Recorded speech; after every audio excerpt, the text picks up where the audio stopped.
आज हम मैपिंग की बात करेंगे।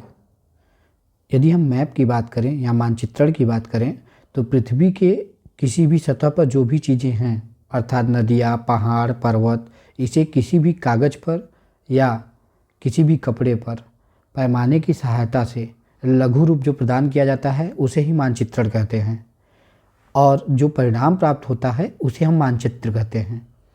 और जब कई मानचित्रों का संग्रह किया जाता है, जैसे ए हो गया, उसके बाद फिर इन मानचित्रों का संग्रह कर दिया जाए तो उसके बाद जो प्राप्त होता है उसे हम कहते हैं एटलस। तो एटलस जो होता है वो कई मानचित्रों का समूह होता है। आइए हम चर्चा करते हैं मानचित्र के प्रकार की।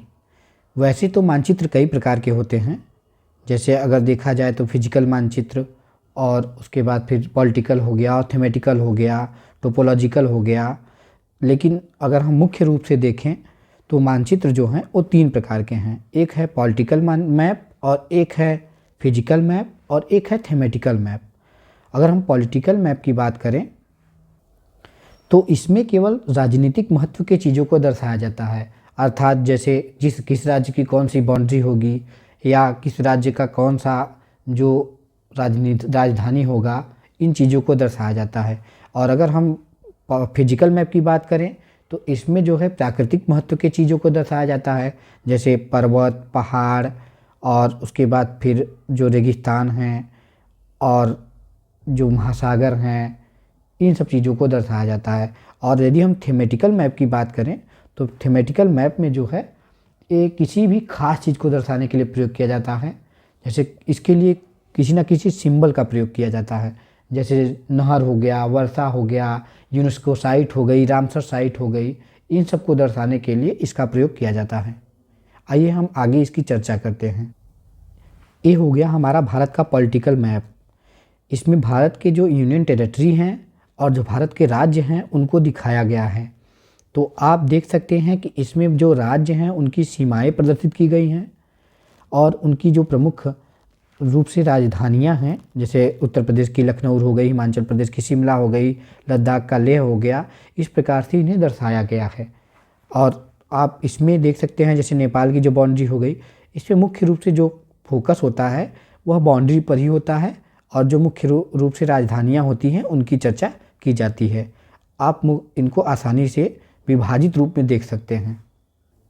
आइए हम देखते हैं वर्ल्ड का जो पॉलिटिकल मैप है। वर्ल्ड के पॉलिटिकल मैप को आप आसानी से देख सकते हैं, जैसे ये हो गया कनाडा और ये डेनमार्क का ग्रीनलैंड वाला हिस्सा हो गया, यूएसए का अलास्का वाला हिस्सा हो गया, यूनाइटेड स्टेट ऑफ अमेरिका जो हो गया, मैक्सिको हो गया, इधर रसिया हो गया, इधर अपना प्यारा भारत हो गया और ये हो गया चीन। तो इन सब को आप आसानी से पॉलिटिकल मैप में डिवाइड कर सकते हैं। जबकि अगर हम फिजिकल मैप की बात करें तो फिजिकल मैप में आप इसे आसानी से डिवाइड नहीं कर सकते हैं। ये हमारा हो गया वर्ल्ड का फिजिकल मैप। इसमें आप देखेंगे तो मुख्य रूप से क्या है कि जैसे ये भारत हो गया, लेकिन भारत की कोई बाउंड्री इसमें नहीं दर्शाई जाती। इसके लिए आप क्या करेंगे कि इसमें मुख्य रूप से जो वनस्पतियाँ हैं, जैसे इस दिशा में अगर ब्राज़ील में देखेंगे तो मुख्य रूप से वनस्पतियाँ पाई जाती हैं। ये हमारे महासागर हो गए और ये हमारा जो है ये एक बर्फीला क्षेत्र हो गया जिसे हम ग्लेशियर कहते हैं और इस क्षेत्र में भी कुछ ग्लेशियर पाए जाते हैं। तो अगर देखेंगे तो इनको दर्शाने के लिए विशेष रंगों का प्रयोग किया जाता है। जैसे सफ़ेद रंग का यदि प्रयोग किया गया तो जो ग्लेशियर होते हैं उनको दर्शाने के लिए, नीले रंग का प्रयोग किया जाता है जो महासागर हैं या जलीय स्रोत हैं उनको दर्शाने के लिए। अगर गहरा नीला है तो वो जो है गहराई को दर्शाता है, मतलब वहाँ पे जो जल है वो ज़्यादा गहरा है, और अगर कम गहरा नीला है तो वो गहराई कम होगी वहाँ पे। और अगर भूरा जो है, ये भूरा जो है हमारे यहाँ पे जो पर्वत हैं, जो पठार हैं, इन सबको दर्शाने के लिए जो प्रयोग किया जाता है ये भूरे रंग का प्रयोग किया जाता है। यदि गहरा है तो वो ज़्यादा ऊंचाई पे स्थित है और अगर हल्का रंग है तो वो जो है कम ऊंचाई पे स्थित है। इसी प्रकार से जो नीला रंग है वो महासागर या जल को दर्शाने के लिए, और जो हरा रंग है वो मैदानी भाग जो है उनको दर्शाने के लिए प्रयोग किया जाता है। इसके बाद हम चर्चा करते हैं थीमेटिकल मैप की। तो थीमेटिकल मैप को दर्शाने के लिए किसी न किसी सिंबल का प्रयोग किया जाता है। जैसे देख सकते हैं आप मॉइस्ट ट्रॉपिकल एवरग्रीन जो फॉरेस्ट है उन सबको दर्शाने के लिए नेचुरल वेजिटेशन को दर्शाया गया है। तो आप देख सकते हैं सेमी एवरग्रीन। तो इन सब के लिए अलग अलग रंगों का प्रयोग किया गया है। तो इन सब चीज़ों को दर्शाने के लिए मुख्य रूप से जो है ये किसी न किसी सिंबल का प्रयोग किया जाता है। जैसे अगर डेजर्ट को देखेंगे तो डेजर्ट वेजिटेशन जो है यहाँ पे दर्शाया गया है गहरे पीले रंग से, और जो हमारा गहरा हरा रंग है वो जो है यहाँ पे सब ट्रॉपिकल रीजन में जो है यहाँ पे दर्शाया गया है, कुछ यहाँ दर्शाया गया है। इसी प्रकार से आप देखेंगे इस नक्शे में तो जो हमारा मेजर इलेक्ट्रिसिटी जनरेटर प्लांट हैं कौन से राज्य में कितना है उनको दर्शाया गया है। तो अधिक क्षमता वाले राज्य जो हैं इन एक गहरा दिखाया गया है, और जो कम क्षमता है उनको हल्का दिखाया गया है। और इसी प्रकार से आप देख सकते हैं जो नदियाँ दर्शाई जाती हैं तो नदियों को एक विशेष रंग से आप देख सकते हैं कि रिवर को एक लगभग हल्के नीले रंग से, उसके बाद फिर इंटरनेशनल बाउंड्री को जो है यहाँ पे दर्शाया गया है। तो यहाँ पे सिंबल दिया रहता है मुख्य रूप से अगर देखा जाए तो, और सिंबल के आधार पे ही इसे हम थीमेटिकल मैप कहते हैं। अगर थीमेटिकल मैप की बात करें तो मुख्य रूप से हम क्या करते हैं कि जैसे हमको नहर को दर्शाना है, यहाँ पे इंदिरा गांधी नहर हो गई, तो इंदिरा गांधी नहर को दर्शाने के लिए भी एक सिंबल होता है। सिंबल इस प्रकार से कुछ होता है, तो इसको दर्शाने के लिए अगर रेल की पटरी दर्शानी हुई तो इस प्रकार से कुछ रेल की पटरी का सिंबल बना देंगे। और अगर जो हमारे हवाई अड्डे होते हैं उनको दर्शाना हुआ तो कुल मिला के एक हवाई अड्डा वहाँ पे, हवाई जहाज़ यहाँ पे रख देंगे या एरोप्लेन यहाँ पे रख देंगे। इसी प्रकार से आप देखेंगे अगर इस मैप में तो टाइगर रिजर्व को दर्शाना है तो यह भी एक थीमेटिकल मैप ही है, थीमेटिकल मैप का प्रकार ही है। अगर देखेंगे तो सभी टाइगर रिजर्व को इस मैप पे दर्शाया गया है।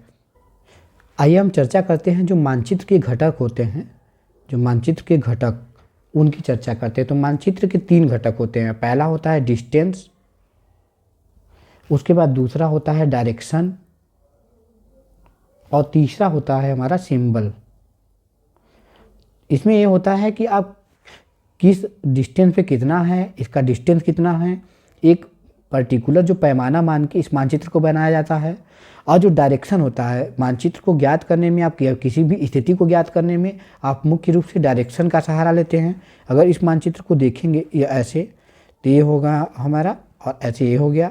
तो इसे बांटने के लिए हम नॉर्थ, साउथ, ईस्ट और वेस्ट ऐसे बांटते हैं। तो अगर हम उत्तर प्रदेश की स्थिति देखेंगे तो नॉर्थ और ईस्ट, इधर अगर इधर से देखेंगे तो नॉर्थ वाले क्षेत्र में है, और अगर हम वेस्ट बंगाल की स्थिति देखेंगे तो ईस्ट वाले क्षेत्र में है। इस प्रकार से हम दिशा की सहायता से मानचित्र का अध्ययन करते हैं। और किसी भी सिंबल का प्रयोग इसलिए करते हैं क्योंकि अगर हम सिंबल का प्रयोग करेंगे तो हम आसानी से बता सकेंगे कि कौन सी चीज़ें कहाँ हैं। जैसे अगर कोई हवाई अड्डा हुआ तो हम बता सकेंगे कि ये हवाई अड्डा का एक सिंबल है। अगर कोई नहर हुई तो यहाँ पे नहर का एक सिंबल बना देंगे इस प्रकार से, और कोई नदी हुई तो नदी का सिंबल अलग बन जाएगा।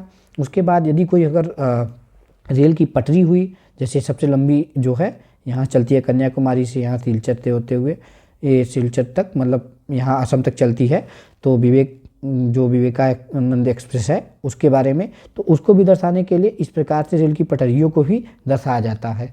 तो 3 घटक होते हैं, एक होता है डिस्टेंस, एक होता है डायरेक्शन, एक होता है सिंबल। आगे हम जो मानचित्र है इसकी विस्तार में चर्चा करेंगे।